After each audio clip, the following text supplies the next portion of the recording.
किस तरह का वर्कआउट है और क्या रिकवरी है, क्या ये विगत में 22 तारीख को एक घटना घटित हुई थी जिसमें वादी द्वारा बताया गया कि कुछ अज्ञात लोग बस के अंदर चढ़े और उनके पास रखा 40 लाख के अराउंड जो कैश है वो लूट ले गए थे।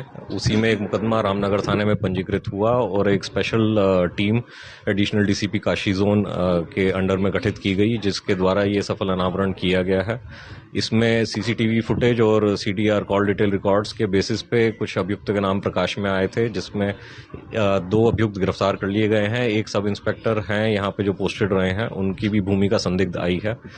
लगातार पूछताछ जारी है। इसमें 3 और अभी अभियुक्त हैं जो फरार चल रहे हैं। अभी इनसे 8 लाख के अराउंड कैश बरामद हुआ है, 2 असले और कुछ जिंदा कारतूस इनसे बरामद हुए हैं। कितने की लूट थी ये, कितने की रॉबरी थी?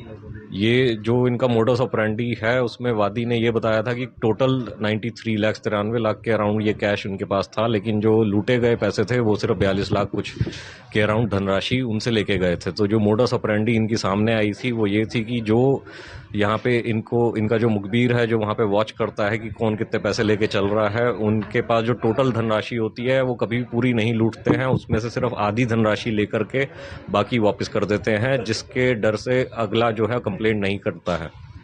इसमें जो पुलिस की भूमिका जो एक सस्पेक्ट के तौर पर या क्या क्लियर हो गई है, और कहाँ पे वो किस पोस्ट पे कहाँ पे तैनात थे, क्या भूमिका इस रॉबरी में रही? अभी ये सब इंस्पेक्टर यहाँ पे एक चौकी पे तैनात थे। अभी इनसे पूछताछ की जा रही है, जो भी हमारे पास एविडेंसेस आए हैं और विवेचना का, क्योंकि ये अभी विषय है और सरकारी कर्मचारी हैं। ये किस तरीके से बनाया जाता है, बताया जा रहा है कि बकायदा चौकीदार जो है वो उसमें पूरी तरह से शामिल थे। कुछ तो सर आधार होगा उनको जांच में शामिल करने का, या जो एविडेंस हमारे पास प्राप्त हुए हैं, क्योंकि अभी हमें माननीय न्यायालय में ये सबमिट करने होंगे, तो ये पब्लिक डोमेन में हम लोग नहीं दे सकते, क्योंकि इंटरनल डिपार्टमेंटल ये एक इंक्वायरी का भी इशू है। लूट की पूरी साजिश कैसे रची गई थी, किस प्रकार? जैसा मैंने बताया, मोडस ऑपरेंडी ये रहता है कि इनका जो एक आदमी है वो मुखबिर बन के जहाँ पे भी जो व्यवसायी होते हैं उनको वॉच करता है कि कौन कितना कैश पर डे लेके जा रहा है, और उसी में ये लोग उसको किसी रास्ते में जाते वक्त पकड़ने की कोशिश करते हैं। उनसे फिर जो टोटल धनराशि है वो ना लूट करके आधी धनराशि या अराउंड 50% या 60% धनराशि अपने साथ ले जाते हैं। तो क्या बताते थे ये अपने आप को बताते हैं कि हम लोग क्राइम टीम है, हम लोग आपकी चेकिंग करने आए हैं, हमें संदिग्ध सूचना मिली है कि आप लोग कुछ अवैध चीजें लेकर जा रहे हैं।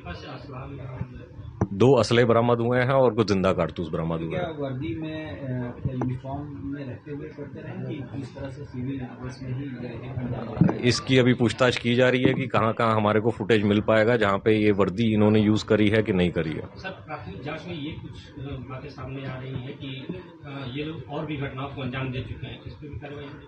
क्योंकि जो इनमें से एक अभियुक्त है उन पे जुवेनाइल एक्ट में 302 का मुकदमा चल चुका है, उसमें ये सजा याफ्ता थे, और दूसरा जो है उनके ऊपर 363-66 का भी मुकदमा रहा है।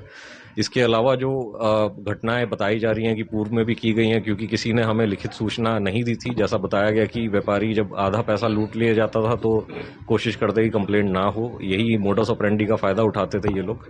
इसलिए हम लोग अभी इसमें जांच कर रहे हैं कि कहाँ कहाँ ये घटनाएं की गई हैं।